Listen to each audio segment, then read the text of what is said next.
Susan Stone has Hi, joined. Susan. Hi, Ray. Hi, I'm so glad you made it. Thank you. We're just going to start, if that's okay with you. Sure. Okay. Hi, everyone. This is Ray Luskin of The Winning Adventure, and today I am honored to have my guest, Susan Stone. I heard Susan just recently, and she's part of three storytellers, Keeping Faith, Sisters of Story. But let me tell you a little bit about Susan.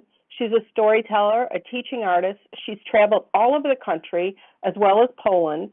She tells Jewish tales, Hasidic folklore, personal for adults and children, all over in synagogues, schools, museums, and festivals.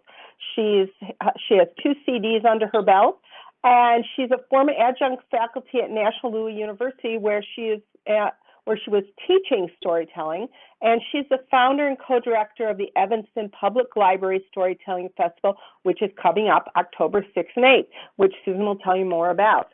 So welcome, Susan. Thank you, Ray, for having me. Thank you. Why don't you start by telling people a little bit about the program I heard, which was so moving. I'd love, tell people a little bit about it and where they can find out about you. Well, it's called Keeping Faith, Three Sisters of Story. It is me, a Jewish woman, a Muslim woman, and a Christian woman. And we go to churches and synagogues and mosques and schools. We haven't been doing this for that long, but it's really taken off, and we're traveling all over the country. And this coming Sunday, September 10th, we will be at the Baha'i Temple in Wilmette, Illinois, at 3 p.m., and it's a free program. And this coming Sunday will be with a Baha'i storyteller. So there's going to be 4 sisters of stories, just for this one time. Should I tell you more about it? No, I think what I'd like to do more now is find out why you're a storyteller. What was it that intrigued you? Why did you become a storyteller? And why tell Jewish tales? Well, just to backtrack a minute, I do tell stories in schools and festivals that aren't Jewish. They're multicultural, from every culture, and it's just that the Jewish stories speak to my heart, and they also, I feel, the ones I tell at least, always have a message, always have something to offer people without being didactic. So they're entertaining, and yet there's always something to speak to your soul. So, that's a big part of what I do. It's not all of what I do.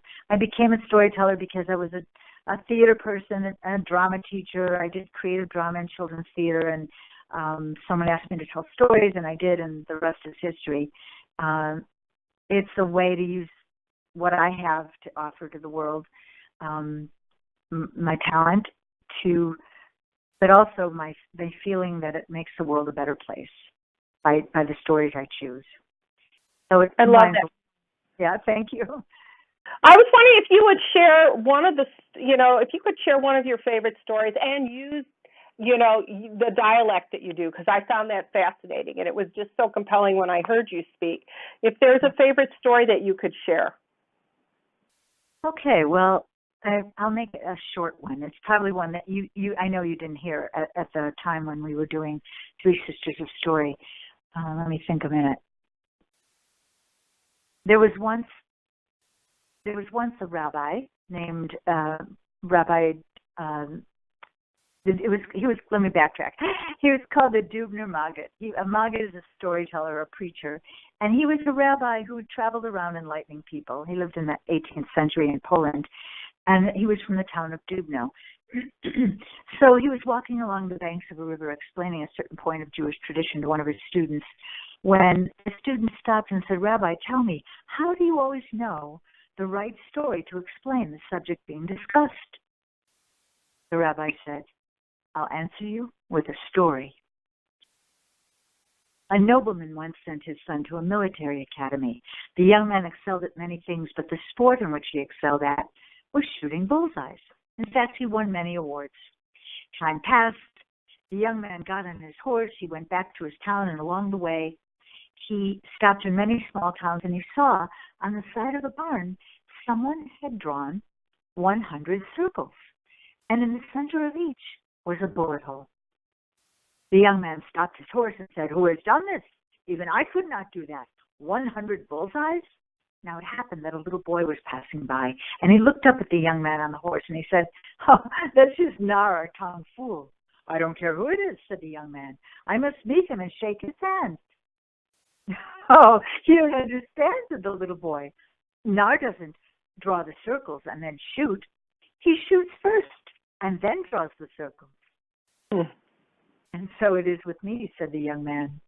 "I don't always know the right story," said the rabbi. "I don't always know the right story to explain the subject being discussed. I listen to many stories and I remember them. And when I have a story I want to tell, I introduce the subject, which will lead me into telling that perfect story." And the rabbi and his student continued their walk. And that's the story. I love that. The story of the bullseye. That was wonderful, and it feels so relevant because I love to tell people stories. I love to talk to creative activists and find out what intrigues them, what made them the person they are, what touched their hearts, and the message that they want to leave with the world. So perfect. Thank you. That was lovely. The Dubner Maggid was he told parables all the time, stories within stories. And so this story illustrates how, at least in the Jewish tradition, you can have a topic and you introduce the topic so that you can tell the story. That's what that story's about. So I thought it was a story about stories. Love it. So let's talk about the value of a story. I know you teach in the schools, you've taught in the libraries. Let's talk about some of the programs and why storytelling and theater and games like that and using your imagination are important for kids. Well, a lot of things. Number one, anyone can tell a story. So, for instance, just like the Dubner Maggid, the rabbi, this storytelling rabbi, the preacher, a child who can't read, we would call them pre-literate, but they can still listen to a story and gain what they need to out of the story. So in that way, for children who don't read yet, it's a really good way to hear language and fluency, to learn about different cultures, to learn language from another language, for instance, if it's a bilingual story, to understand the message and values in the story. Do not steal, be honest, be kind. Whatever the message is for the 4-year-old, they can understand stuff without reading. So that's a good thing for little tiny children. And for other kids, they have the same benefit, except for the fact that most of them hopefully would be reading. That stories contain values and ideas, whether it's a traditional folk tale or a personal story. We get to know that person's life, what their values are, what mistakes they made, why they wouldn't make that same mistake again. And even if it's a story we don't agree with the values in the story perhaps, that allows us to decide what are our values. So in that respect, everyone, whether it's traditional folkloric material or it's personal stories like the kind that you elicit from people or, Ray, all the stories have ideas and values, and they also open up each other's humanity, so we can see that the other person is indeed a person. That is so perfect. Yes, it is exactly it. We need to be able to find connections rather than divisions, especially today with what's going on in the world. How do we look at each other as human beings rather than based on religion or race or whatever, or gender? Absolutely. And so, I think this is exactly the kind of thing people need to understand, that we can all do that. And we individually have stories to tell and, what it means to be human, for us. Just like you were saying, what are the values? Do you ever work with people on creating and helping them pull out their own stories? Yeah, I've done that at senior centers and at one time at a huge hospital setting, in workshops at storytelling conferences. So that's something I do, and it allows every person to feel like they're they're important because they do have a story. So what would you tell people to do if they're thinking about creating their own story or telling? Can you give us some tools, some ideas, some, talking points that get them thinking about this? Wow. This is a workshop in a minute, right? Sorry. Well, there's a lot of books, and I'm staring at my bookshelves right now, and there's a lot of books that help people find their story with prompts. What was the happiest time in your life? Tell about a time when you lost something. Tell about a time when you broke something. What was one of the saddest moments? What was, you could go on and on. Tell about a time when you were heartbroken or you first learned to drive. So those are what we call storytelling prompts, and that just gets a person started. Usually one thing leads to another, and when I do workshops, I use a lot of theater games, and creating characters, for instance, physically can lead to, or even using what was I going to say, like a piece of memorabilia, some keepsake that you have. And from that keepsake, you get to character, and from character, you get to story and plot. So, just even having something of value that you saved from a grandparent or from a former boyfriend, or that can elicit lots of stories. Where were you when you met that boyfriend? What did he look like? What kind of food did you eat? Where did you go? What happened? And then, of course, you want to, if you actually do a story, you want to have some sort of conflict and resolution. At least I do. So that's just a little step. But, of course, taking a workshop is a great way to go.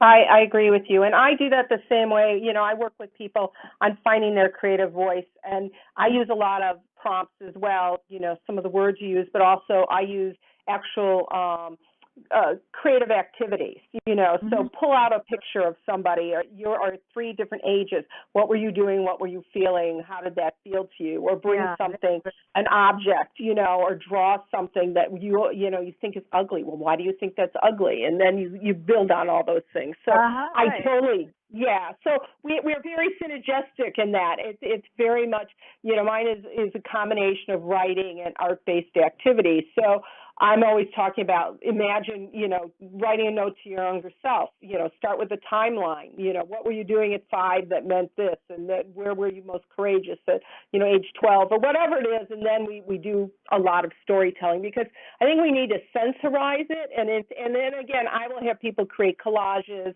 they can write a piece of music, they can write a poem, whatever it is in that other format, because I feel that creativity is essential, and it is the essence of all of us. Unfortunately, much of our educational system does not promote creativity. It becomes cows aren't purple, draw inside the lines, those kind of things. And we stop using our imagination. And I think our imagination is what is going to open up new worlds for us and new opportunities for solutions, for bringing people together, for having those dialogues like you do through, keeping the faith, about multicultural, what are other people thinking and feeling and doing, and how are we coming together in that? So, and I love the fact that you also included music as part of your storytelling, the ethnic music, because again, that's all part of this. It's all part of being creative and creative activists, as I call it. Right. So tell me about your creative process. When you're preparing, you were preparing this most recent piece. How did that work? And let's talk about the collaborative process you went through as well as your own personal creative process. Okay. Let's see. Well, I have a lot of stories, so it was hard to choose what to tell. And then we just kept talking, the 3 of us, and telling each other what we wanted to tell. For me, it was a little harder because I've been doing this, for so long, and I have so many stories. But I thought it was very important to tell stories that had messages of being kind to one another, or giving charity, and it sounds cut and dry and didactic, but as you know, because you've heard them, they're not. Or stories of my own struggle with, well, I didn't really tell that one. You didn't hear that one, but struggle with doing the right thing. And in our show, Rohina has a story like that where she felt like she wasn't kind to somebody and she struggled with it and corrected it. And I have a story like that too, which you'll have to hear another time, Ray.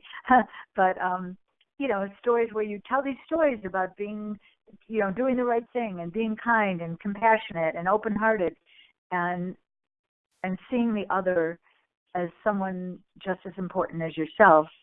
And then you do bad things in the world because people do, we all do.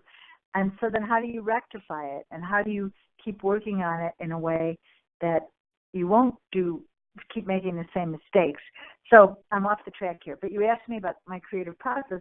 I try to choose stories that would, that would help people be better people. And so for people coming to the show who may not have ever met a Jewish person or heard a Jewish person, they can walk away saying, oh, we have some of those values too. And people have come up to me and said that. So that's cool. And we just went back and forth, the three of us, and tried to make some stories that fit in with each other and in terms of length and type. And eventually, we hashed it out and put some music to it. And it became a show. And we added ritual and song. And I think that, it came together. And we're still working on it. We keep tweaking it. Like, well, what about if you do this story? And so anyway, that's pretty much how we created this show. And normally when you've as an artist, Mm-hmm. I know a lot of artists feel they're isolated and alone. And so, so when you get stuck, how do you get unstuck? Mm-hmm. That kind of thing. Yeah. I know, people talk about the blank canvas, whether it's the sheet of paper you're writing on or the actual canvas you're painting on, that the artist thing. A lot of times someone will come and say, can you come to this event and do these stories? And I'll try to make the stories fit the event. So that's sort of like my canvas. I'll say, what needs to go in here for the people I'm telling to so that they feel like, it's appropriate for the age group, the type of person, the venue. If I'm outside at a big festival, I might tell something different than in a little tiny library, So that's sort of like my canvas. And I don't know. It's been so long since I've been doing this. I read a lot of books and I listen to things on the internet, and now I do. And I try to find things. But my latest thing is I've been going through Yizkor books. Yizkor books there's hundreds and hundreds and hundreds of them written from towns that were annihilated by the Nazis. And people who survived wrote books, memorial books. That's what that means. And they would put in it anything they remembered about the townspeople, the rabbi, the crops that they gathered, holidays, songs, and then, of course, at the end would be a list of victims of that town, and many of the surrounding towns were very little. And so you can go online now, and some of them have been translated in parts of them, and I find stories in these. This is my latest thing in these Yizkor books, and I'm laughing at myself because it's a strange thing to do. And I'm going to probably tell one this October at our high holiday services. So I won't tell it here, but they're beautiful. Some of them are very beautiful, and they evoke the past. That's my latest. And why do you think it's important to evoke the past? Just for people who may not. I'm Jewish, obviously. I understand what you're talking about, but right. Explain that a little bit. Well, I think if you're Jewish, or even if you're not Jewish, and I appreciate you asking, to know where you come from is really important, because those people had values and those people had customs and rituals and traditions, some of which we've sloughed off and some of which we've kept. And it doesn't really matter what religion you are, or if you have no religion at all, you still had family in the past.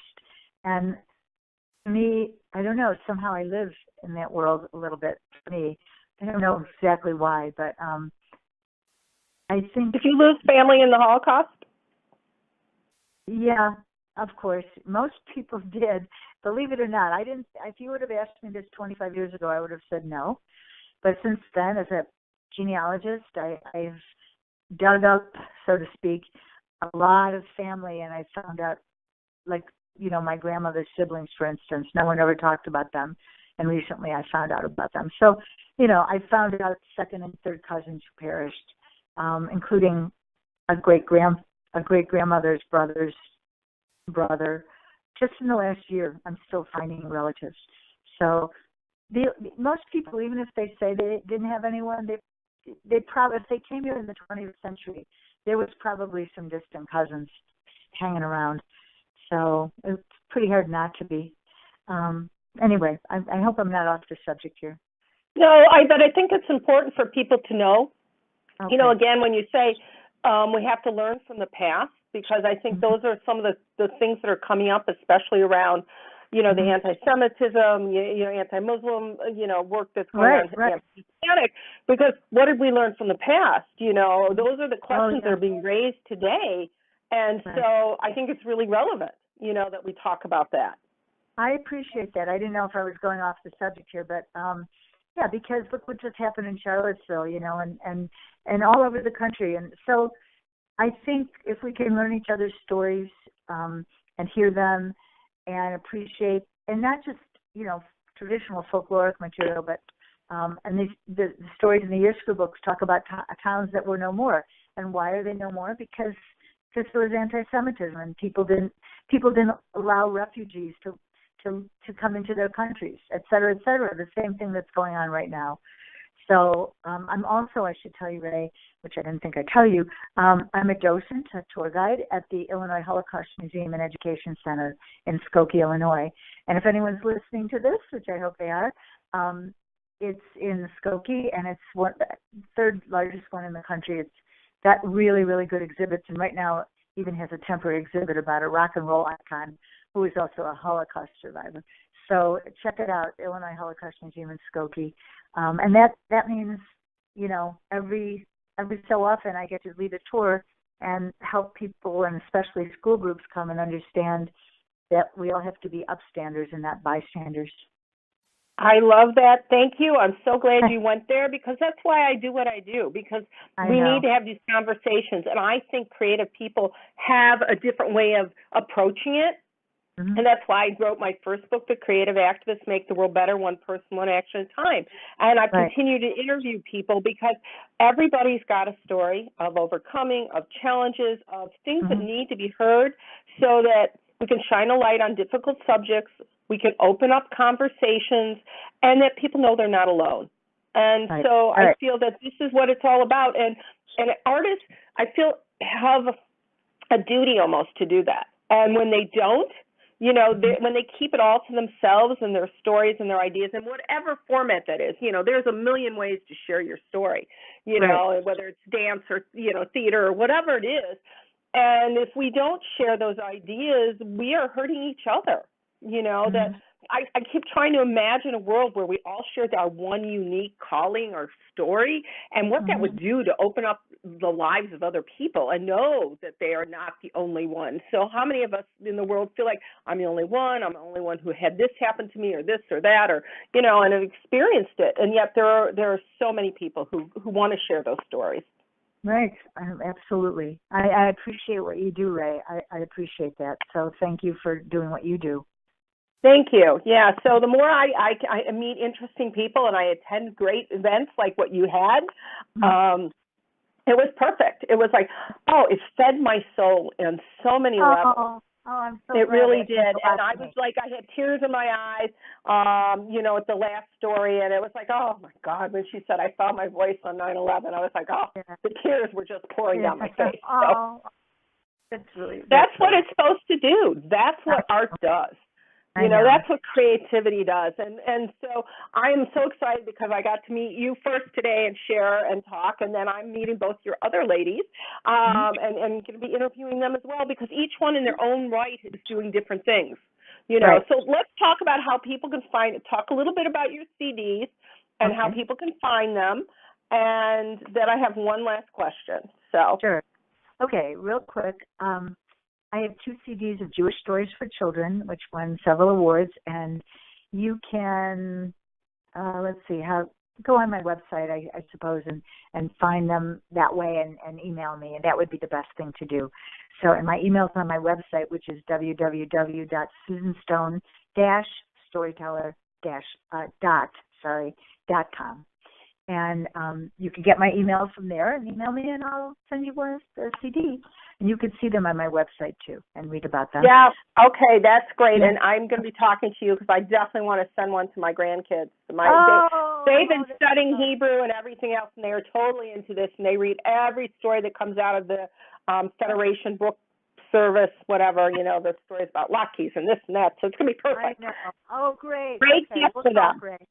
And okay, and I have one last question for you. Yeah, what would you I mentioned about Baha'i Temple, right, on Sunday? You mentioned the Baha'i Temple on Sunday, but tell them the website of the storytellers so they can find their other programs, and if you are interested in hosting them, they would love it. So if you go on to a synagogue or another university, let them know. Okay, go ahead, tell them. Okay, I'm looking it up because it's hard. It is sistersofstory.weebly, WEEBLY.com. Yeah, thank you, Ray. Yes, You're welcome. Weebly.com. I'm looking at it, but I didn't want to say it wrong. Sisters of Story, Weebly.com. And then lastly, there is, I know you won't be around, but there is the Evanston Public Library Storytelling Festival, which is October 6th through the 8th. It's free. It's in Evanston. There are 28 events, including LGBTQ stories and spoken word from the high school and elementary school kids, but 5 professional storytellers from all over the country telling fabulous stories in different venues, the bookstore, and you can go online and see it. So you would just go to www.epl.org. EPL is Evanston Public Library, and then go to where it says events, and you can see the lineup. So I hope you come. If you come, you can find me. Come say hi, whoever's listening. Well, let me just say, Susan is very active, as you can see. She is a woman of action, and we love that. And she's all over the place in different arenas. I want you to check her out. Check out the programs she's involved in, because it will certainly make a difference. Now, my last question is, what is the legacy you'd like to leave? To the world or to my children? Both and. Oh, both and, okay. The legacy. I think, I guess, I mean, this is simplistic, but to treat people like you would want to be treated, or more importantly, like they want to be treated. And, that's huge. It's very complicated, but that's, in a nutshell, that's the legacy. That's beautiful, for personal and for the world. I love it. Yeah. Thank you, Susan, so much for doing this, and I really appreciate you being with us today. And we're going to get this posted real soon so people are going to see it. Thank you. Thank you so much, Ray. Bye, everybody. Bye.